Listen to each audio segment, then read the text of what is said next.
Hello, ഇന്ന് നമുക്ക് ഗുരുവായൂർ അമ്പലനടയിൽ എന്ന മലയാള സിനിമയുടെ കഥ നോക്കിയാലോ. ഒരു തേപ്പ് കിട്ടിയ വിനു കല്യാണം കഴിക്കാനായി തീരുമാനിച്ചിരിക്കുകയാണ്.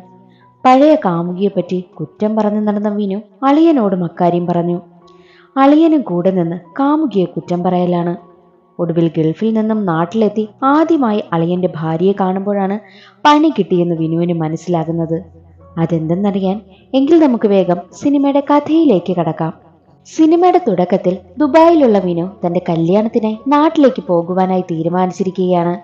അറബിയോടും കൂട്ടുകാരോടുമൊക്കെ കാര്യം പറയുന്നുമുണ്ട്. വിനുവിന്റെ പ്രിയപ്പെട്ട അളിയനാണ് ആനന്ദ്. ആനന്ദിന്റെ സഹോദരിയാണ് വിനു വിവാഹം കഴിക്കാനായി പോകുന്നത്. ആനന്ദിന് വിനുവെന്ന് വെച്ചാൽ ജീവനാണ്. വീട്ടിലാണെങ്കിലും കല്യാണ ഒരുക്കങ്ങളൊക്കെ നടക്കുന്നുണ്ട്. വിനുവിനൊരു പ്രണയമുണ്ടായിരുന്നു. അത് പൊട്ടിയ കാര്യമെല്ലാം അളിയനായ ആനന്ദിനോട് തുറന്നു പറഞ്ഞിരുന്നു. ആനന്ദാണ് വിനുവിനെ സമാധാനിപ്പിക്കുന്നതുമെല്ലാം. ഗുരുവായൂർ വെച്ച് കല്യാണം കഴിഞ്ഞതിന് ശേഷം ഒരു ഓഡിറ്റോറിയം അവർ ബുക്ക് ചെയ്തിട്ടുണ്ട്. അത് ശ്രീ പാർവതി ഓഡിറ്റോറിയമാണ്. പക്ഷേ അതവന്റെ എക്സ് ലവറിന്റെ പേരായിരുന്നു. അത് വിനുവിന് സഹിക്കാനാകാത്തപ്പോൾ ആനന്ദാണ് അവനെ സമാധാനിപ്പിച്ചതും. കൂടാതെ അഞ്ജലിയെ വിളിച്ച് വിനുവിനോട് സംസാരിക്കണം എന്നൊക്കെ പറയുന്നുമുണ്ട്. എന്നാൽ ആനന്ദിന്റെ അച്ഛനും അമ്മയ്ക്കും അവന്റെ ഭാര്യയ്ക്കും കുഞ്ഞും കല്യാണത്തിന് വേണമെന്നാണ് താല്പര്യം. ആനന്ദാണെങ്കിലോ ഭാര്യയുമായി പിണക്കത്തിലാണ്. വീട്ടിൽ കൊണ്ടാക്കിയിരിക്കുകയാണ് ഭാര്യയും കുഞ്ഞിനെയും. വിനു എപ്പോൾ അഞ്ജലിയോട് സംസാരിക്കുമ്പോഴും അളിയനായ ആനന്ദിനെ പറ്റിയാണ് തിരക്കുന്നതുമെല്ലാം. അതാണെങ്കിലോ അഞ്ജലിക്കൊട്ടും ഇഷ്ടമാകുന്നതേയില്ല. മാത്രവുമല്ല ഫുൾ ടൈം അളിയനുമായി ഫോണിൽ സംസാരമാണ് വിനു. അഞ്ജലി വിളിച്ചാൽ പോലും കിട്ടുന്നതുമില്ല.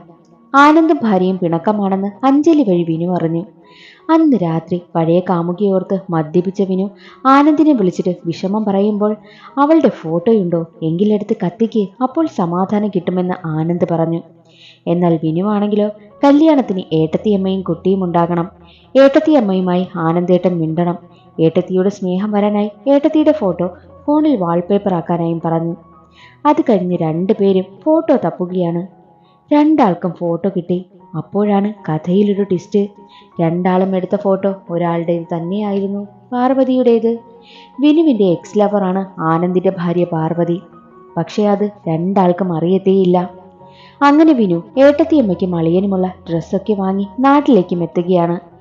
എന്നാൽ മറ്റൊരു വശത്ത് ആനന്ദാണെങ്കിലോ പാർവതിയെ ഫോൺ വിളിക്കുമ്പോഴും അവൾ എടുക്കുന്നതേയില്ല. എന്നാൽ നാട്ടിൽ വന്ന വിനു ആദ്യമായി അഞ്ജലിയെ കാണാനായി എത്തുകയാണ്. അപ്പോഴും വിനുവിന് അളിയനെ പറ്റിയാണ് പറയാനുള്ളത് പോലും. അളിയൻ അത്ര പാവമാണല്ലേ എന്നൊക്കെ പറയുമ്പോൾ അത്ര പാവമൊന്നുമല്ലെന്ന് അഞ്ജലിക്ക് അറിയാമല്ലോ. അങ്ങനെ ആനന്ദ് കല്യാണത്തിനായി ജോലി സ്ഥലത്ത് നിന്നും നാട്ടിലേക്ക് വരികയാണ്. അവിടെ നിന്ന് നേരെ പാർവതിയെ കൂട്ടിക്കൊണ്ടുവരാനായി വീട്ടുകാരെയും കൂട്ടിപ്പോയി. വിനുവാണ് സപ്പോർട്ടെല്ലാം. സംശയരോഗം കാരണമാണ് ആനന്ദ് പാർവതിയുമായി പിണങ്ങിയത്. ആരോ പാർവതിയെപ്പറ്റി ഊമക്കത്തയച്ചു. അങ്ങനെ വിനു പറഞ്ഞ കുറേ ഡയലോഗൊക്കെ പാർവതിയോട് പറഞ്ഞ് ആനന്ദ് അവളെ വീഴ്ത്തി. കുഞ്ഞിനെയും കൂട്ടി വീട്ടിലേക്കും വന്നു. വിനുവാണ് പാർവതിയും ആനന്ദും ഒന്നിക്കാൻ കാരണമെന്ന് എല്ലാവരും അറിഞ്ഞു. അങ്ങനെ വിനു അളിയനെ കാണാനായി ഐഫോണുമായി വീട്ടിലേക്ക് വരികയാണ്. ഡോർ തുറന്ന് ആനന്ദായിരുന്നു ഇറങ്ങി വന്നത്. ആനന്ദ് ആദ്യമായല്ലേ അളിയനെ കാണുന്നതും. രണ്ടാളും സ്നേഹപ്രകടനം നടത്തുകയാണ്. ചേട്ടത്തിയമ്മയെ വിനു തിരക്കുമ്പോഴോ അവൾ അപ്പുറത്തേക്ക് പോയിരിക്കുകയാണ്, ഇപ്പോൾ വരുമെന്നും പറയും. അങ്ങനെ രണ്ടാളും അകത്തിരുന്ന് മദ്യപിച്ചു കൊണ്ടിരിക്കവേ വിനു തന്റെ എക്സിനെ പറ്റി പറയും. ഞാനിപ്പോൾ ഒരുപാട് ഹാപ്പിയാണെന്നൊക്കെ വിനു പറയുമ്പോൾ അതെല്ലാം മനസ്സിലായ ആനന്ദ് അവന്റെ എക്സിനെ കുറെ കളിയാക്കുവാനായി തുടങ്ങി. നിന്റെ മറ്റവളിപ്പോൾ ഏതെങ്കിലും കോന്തനെ കെട്ടി പുതിയ കുറെ കാമുകന്മാരുമായി നടക്കുകയായിരിക്കും. അവളുടെ ഭർത്താവ് ഒരു മണകൊണാഞ്ചനായിരിക്കും. സ്വത്തെല്ലാം അടിച്ചെടുത്തിട്ട് അവൾ മറ്റൊരു കാമുകനൊപ്പം പോകുമടാ, നീ നോക്കിക്കോ എന്നൊക്കെ പറഞ്ഞ് ചിരിക്കുമ്പോൾ പാർവതി കയറി വരികയാണ്. പാർവതിയെ കണ്ടിട്ട് ഇതാണ് നിന്റെ ചേട്ടത്തിയമ്മ എന്ന് ആനന്ദ് വിനുവിനെ പരിചയപ്പെടുത്തി. പാർവതിയെ കണ്ടതും വിനു ഞെട്ടിപ്പോയി. പാർവതിയും ഞെട്ടി. കാരണം വിനുവിന്റെ എക്സ് ആണല്ലോ ഈ പാർവതി. വിനുവിന് ഒന്നും പറയാൻ പറ്റാത്ത അവസ്ഥ. ആനന്ദിന്റെ നിർബന്ധത്തിൽ കൊണ്ടുവന്ന സാരി പാർവതിക്ക് കൊടുത്തിട്ട് വിനു അവിടെ നിന്ന് മൂടിപ്പോയി. പാവം, അവന്റെ എക്സിന്റെ പേരും നിന്റെ പേരും ഒന്നായതുകൊണ്ടാ അവൻ വിഷമിച്ചു പോയത്. അവന്റെ കാമുകി നോക്കിക്കോ, ടെറസ് ഇടിഞ്ഞ് വീണ് അവളുടെ തലയിൽ വീണ് കിടക്കുമ്പോഴും അവളെ പാമ്പ് കടിച്ചേ മരിക്കൂ എന്ന് ആനന്ദ് പറയുമ്പോൾ എന്ത് പറയണമെന്നറിയാതെ നിൽക്കുകയാണ് പാർവതി. പാർവതി അമ്മയെ വിളിച്ച് വിനുവിനെ കണ്ട കാര്യവും അഞ്ജലിയെ കെട്ടാൻ പോകുന്നത് വിനുവാണെന്ന കാര്യവുമൊക്കെ പറയുമ്പോൾ അവൻ കൊണ്ടുവന്ന സാരി ഉടുത്തു കാണാൻ പറഞ്ഞിരിക്കുകയായിരുന്നു ആനന്ദ്. അതേസമയം ആനന്ദിനെ വിനു ഫോൺ വിളിക്കും. വിനുവിന്റെ സംസാരം കേട്ട ആനന്ദ് കാര്യം മനസ്സിലാക്കി. കല്യാണം വേണ്ടെന്ന് വെക്കാനാണോ പ്ലാൻ? നീയല്ല വേറെ ആരെങ്കിലും ആയിരുന്നു ഇത് പറഞ്ഞിരുന്നെങ്കിൽ ഞാൻ അവനെ കൊന്നേനെ എന്ന് ആനന്ദ് പറയുമ്പോൾ വിനു ഒന്ന് പേടിക്കും. അങ്ങനെ വിനു അഞ്ജലിയെ കാണാനായി എത്തി. കല്യാണത്തിന് താല്പര്യമില്ലെന്ന് പറയുമ്പോൾ ആനന്ദേട്ടൻ പറഞ്ഞു വിനുചേട്ടൻ വിളിച്ച് ഇങ്ങനെയൊക്കെ പറയുമെന്ന്. വിനുവേട്ടന് പണ്ടൊരു പ്രേമമുള്ളതല്ലേ, അതൊന്നും സാരമില്ല എന്നൊക്കെയുള്ള കാര്യം അഞ്ജലി പറയും. വിനുവാണെങ്കിലോ തൻ്റെ വീട്ടുകാരോടും കല്യാണത്തിന് താല്പര്യമില്ല എന്ന് പറയുമ്പോൾ നീ ഇങ്ങനെ പറയൂ എന്ന് ആനന്ദ് വിളിച്ച് പറഞ്ഞിരുന്നുവെന്ന് വീട്ടുകാരും പറഞ്ഞു. വിനുവിന് എന്ത് ചെയ്യണമെന്നറിയില്ല. പിന്നീടുള്ള ദിവസങ്ങളിലെല്ലാം ആനന്ദിന്റെ കോൾ വന്നാലും വിനു എടുക്കാറേയില്ല. കല്യാണം മുടക്കാനായി തന്റെ കൂട്ടുകാരനെ കണ്ടിട്ട് വിനു ഗൾഫിൽ പണം തട്ടിപ്പ് നടത്തി പോലീസ് അന്വേഷിക്കുകയാണെന്ന് കള്ളം പറയാനായി പറയുമ്പോഴോ ആനന്ദിനെ പേടിച്ച് അവൻ അതിന് തയ്യാറായില്ല. പല വഴികളും നോക്കി ഒന്നും നടന്നില്ല. പണ്ട് അഞ്ജലിയുടെ പിറകെ ഒരുത്തൻ നടക്കുമായിരുന്നു. അവനിപ്പോൾ ഡോക്ടറാണ്. അവനെ ചെന്ന് കണ്ടിട്ട് അഞ്ജലിയുടെ കല്യാണമായി അതെങ്ങനെയും മുടക്കണമെന്ന് പറയുമ്പോൾ അവൾക്ക് എന്നോട് പ്രണയം പോലുമില്ല, പിന്നെ ഞാനെന്തിനാ അവളുടെ കല്യാണം മുടക്കുന്നത് എന്നായിരുന്നു ആ ഡോക്ടറായ ജോർജിന്റെ മറുപടി. അങ്ങനെ ബിനുവിന്റെ സഹോദരനും അവന്റെ കൂട്ടുകാരനായ ഷംസുവും നേരെ പാർവതിയുടെ അച്ഛനെ കാണാനായി എത്തി. പാർവതിയുടെ അച്ഛൻ ഒരു ഡോക്ടറാണ്. എന്നിട്ട് ഒരു കള്ള സർട്ടിഫിക്കറ്റും ഉണ്ടാക്കിയാണ് അവന്മാർ എത്തിയത്.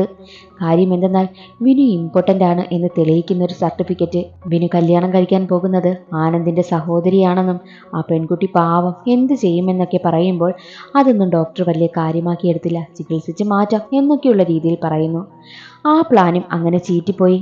അങ്ങനെ ഷംസു ചോദിക്കും, നീ പലരുടെയും വിവാഹം മുടക്കാൻ നല്ല മിടുക്കനായിരുന്നില്ലേ, നിന്റെ കല്യാണം എന്താ നിനക്ക് മുടക്കാൻ പറ്റുന്നില്ലേ എന്ന് ചോദിക്കുമ്പോൾ ചേട്ടൻ ആരുടെ കല്യാണം മുടക്കിയെന്ന് അനിയന് സംശയമുണ്ടായി.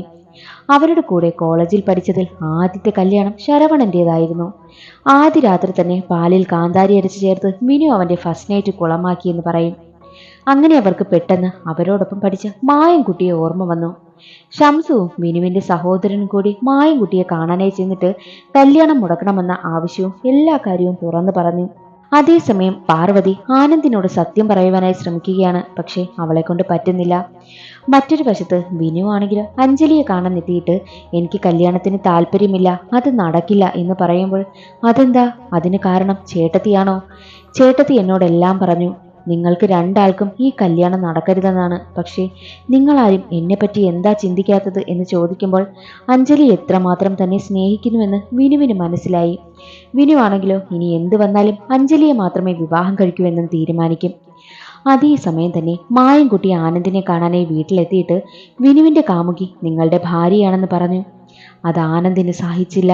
കുറച്ചു കഴിഞ്ഞ് ആനന്ദിനെ കാണാനായി എത്തിയ വിനുവിനെ ആനന്ദ് തല്ലി. അവന് സത്യം മനസ്സിലായെന്ന കാര്യം വിനുവിന് മനസ്സിലായി. അവൻ കൊടുത്ത സാരി വലിച്ചു കീറിയ ആനന്ദ് അവന്റെ മുഖത്തേക്ക് എറിഞ്ഞിട്ട് കല്യാണം നടക്കില്ലെന്ന് പറയുമ്പോഴോ എനിക്ക് അഞ്ജലി ഇഷ്ടമാ, അഞ്ജലിക്കും എന്നെ ഇഷ്ടമാ, അതുകൊണ്ട് ഞാൻ അവളെ കെട്ടു എന്ന് പറഞ്ഞിട്ട് വിനു അവിടെ നിന്നും പോയി. മായൻകുട്ടിക്കും കൊടുക്കാനുള്ളതെല്ലാം ഷംസു ഒക്കെ കൊടുത്തു. ആനന്ദാണെങ്കിലോ അച്ഛനെ കാണാൻ എത്തിയിട്ട് ഈ കല്യാണം നടക്കില്ല എന്ന് പറയുമ്പോൾ നീ പറയുന്നത് പോലാണോ ഞങ്ങൾ ഈ വിവാഹം നടത്തുമെന്ന് അച്ഛനും പറയും. ആനന്ദ് അഞ്ജലിയെ കാണാൻ എത്തിയിട്ട് വിനു കള്ളനാണെന്നൊക്കെ അവനെക്കുറിച്ച് ഒരുപാട് കുറ്റം പറയുമ്പോൾ അഞ്ജലിയാണെങ്കിലോ അതൊന്നും മൈൻഡ് ചെയ്യുന്നില്ല. അവൾക്ക് വിനുവിനെ തന്നെയാണ് ഇഷ്ടമെന്ന് തന്നെ പറഞ്ഞു നിൽക്കും. ആനന്ദ് അതിനുശേഷം പാർവതിയുടെ അച്ഛനടുത്തെത്തിയിട്ട് വിനുവിന്റെ ഫോട്ടോ കാണിച്ചിട്ട് ഇവനാണ് പാർവതിയുടെ കാമുകൻ എന്ന കാര്യം പറയും. വിനുവിന്റെ ഫോട്ടോ കണ്ടതും പാർവതിയുടെ അച്ഛനാണെങ്കിലോ ഇവന്റെ ഒരു കേസ് എനിക്ക് വന്നിരുന്നു, ഇവന് കുട്ടികൾ ഉണ്ടാകില്ലെന്ന് പറഞ്ഞ് റിപ്പോർട്ടും കാണിക്കും. അത് കാണുന്ന ആനന്ദിന് ഒരുപാട് സന്തോഷമായി. കാരണം കല്യാണം മുടക്കാൻ ഒരു കാരണം കൂടി കിട്ടിയല്ലോ. എന്നാൽ ആദ്യം വിനു കല്യാണം മുടക്കാനായി ഒരു കൂട്ടുകാരനോട് ഏൽപ്പിച്ചില്ലേ, അവനാണെങ്കിൽ ഇപ്പോൾ പോയി അഞ്ജലിയുടെ അച്ഛനോട് ഗൾഫിൽ വിനു കാശ് തട്ടിയെന്നൊക്കെ പറഞ്ഞു കൊടുത്തിരിക്കുന്നു. അതെല്ലാം വെറുതെയാണെന്ന് വിനു അച്ഛനെ കണ്ട് പറയുമ്പോഴോ റിപ്പോർട്ടുമായി എത്തിയ ആനന്ദ് അത് അച്ഛനെ കാണിക്കും.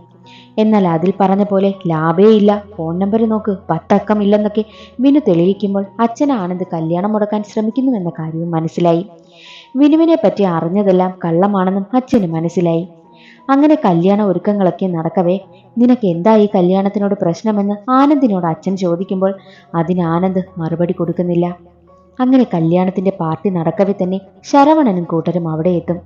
ശരവണനെ കാണുമ്പോൾ ഒരു നിമിഷം വിനു ഒന്ന് ഷോക്കാവും. വിനുവിനിട്ടൊരു പണി കൊടുക്കാനാണ് ശരവണൻ എത്തിയത്. പാർട്ടി എല്ലാം കഴിഞ്ഞ് മദ്യപിച്ചെത്തിയ ആനന്ദിനെ കണ്ട പാർവതി പറയും, നിങ്ങൾക്കറിയാവുന്ന പോലെ വിനു തന്നെയായിരുന്നു എൻ്റെ കാമുകൻ, പക്ഷേ ഞാൻ അവനെ തേച്ചിട്ടൊന്നുമില്ല. എനിക്ക് ഓരോ കല്യാണാലോചന വരുമ്പോഴും ഞാൻ അവനോട് വീട്ടിൽ വന്ന് ആലോചിക്കാൻ പറഞ്ഞിരുന്നു. പക്ഷേ അവൻ ജോലിയില്ല, സമയമായില്ല എന്നൊക്കെ പറഞ്ഞ് ഒഴിഞ്ഞു മാറി. ഒടുവിൽ പിടിച്ചു നിൽക്കാനാകാതെ ഞാൻ കല്യാണം കഴിച്ചു. എൻ്റെ കല്യാണം കഴിഞ്ഞപ്പോൾ ഞാൻ അവന് തേപ്പുകാരിയായി. എല്ലാവരോടും എന്നെപ്പറ്റി കുറ്റം പറഞ്ഞു നടന്നു. എനിക്കൊരു ഗെറ്റ് ടുഗദറിന് പോലും പോകാൻ പറ്റാതായി. എൻ്റെ കൂട്ടുകാരെയെല്ലാം അവൻ എന്നിൽ നിന്നും അകറ്റി. ഞാൻ നിങ്ങളെ വിവാഹം കഴിച്ച് ജീവിച്ചു തുടങ്ങിയത് മുതൽ അവനെ പറ്റിയുള്ള ഒരു ഓർമ്മ പോലും എനിക്ക് വന്നിട്ടേയില്ല. അന്ന് ആനന്ദേട്ടൻ വന്ന് വിളിച്ചപ്പോൾ ഞാൻ ഇറങ്ങി വന്നത് ആനന്ദേട്ടനൊപ്പം ജീവിക്കാനുള്ള കൊതി കൊണ്ടാണെന്നും പാർവതി പറയുമ്പോൾ പാർവതിയെ താൻ ഒരുപാട് തെറ്റിദ്ധരിച്ചു എന്ന കാര്യം ആനന്ദിന് മനസ്സിലായി. അടുത്ത ദിവസം കല്യാണമാണ്. എല്ലാവരും ഗുരുവായൂരേക്ക് പോകാനായി ഇറങ്ങി. അങ്ങനെ ഗുരുവായൂർ അമ്പലത്തിലെത്തി. അവിടെ കല്യാണം മുടക്കാൻ ഒരുപാട് പേരുണ്ട്. ആനന്ദാണെങ്കിലോ പാർവതിയും കൂട്ടിയെത്തി. ശരവണനും ഗ്യാങ്ങുമുണ്ട്. പിന്നെ അഞ്ജലിയുടെ പിറകെ നടന്ന ആ ഡോക്ടറായി ജോർജുമുണ്ട്. പിന്നെ ആനന്ദിന്റെ അച്ഛനുമായി ശത്രുതയുള്ള അവന്റെ 2 മാമന്മാരുമുണ്ട്. ശരവണന്റെയും ഗ്യാങ്ങിനോടുമൊപ്പം കൂട്ടുകൊടുകയാണ് ആനന്ദ്. എങ്ങനെയും കല്യാണം മുടക്കണം. എന്നാൽ അമ്പലത്തിൽ നിന്നും ഒരാളാണെങ്കിലോ മഞ്ചാടിയുമായി ഇറങ്ങി വന്ന് വിനുവിന്റെയും അഞ്ജലിയുടെയും ദേഹത്തേക്ക് മഞ്ചാടിക്കുരുവെറിയും. ആനന്ദ് തന്റെ അമ്മാവന്മാരെ കല്യാണം മുടക്കാനായി ഏർപ്പാടാക്കി. എന്നാൽ അവർ വിനുവിനെ സപ്പോർട്ട് ചെയ്തു. ഒരമ്മാവനാണെങ്കിലും വിനുവിനെ പഠിപ്പിച്ച സാറായിരുന്നു. പാർവതിയുടെ കാര്യം അമ്മാവനറിയാം. നിന്നെപ്പോലൊരാൾ അവിടെ കയറി ചെന്ന് ആ കുടുംബം കുളമാക്കണമെന്നാണ് എൻ്റെ ആഗ്രഹമെന്ന് അമ്മാവൻ വിനുവിനോട് പറഞ്ഞു. ഈ കല്യാണം മുടങ്ങുമോ ഇല്ലയോ എന്ന ടെൻഷനാണ് ആനന്ദിന്. ഒടുവിൽ ആനന്ദ് പാർവതിയെ കൊണ്ട് അച്ഛനോടുമെല്ലാം സത്യം തുറന്നു പറയിക്കാമെന്ന് തീരുമാനിച്ചു.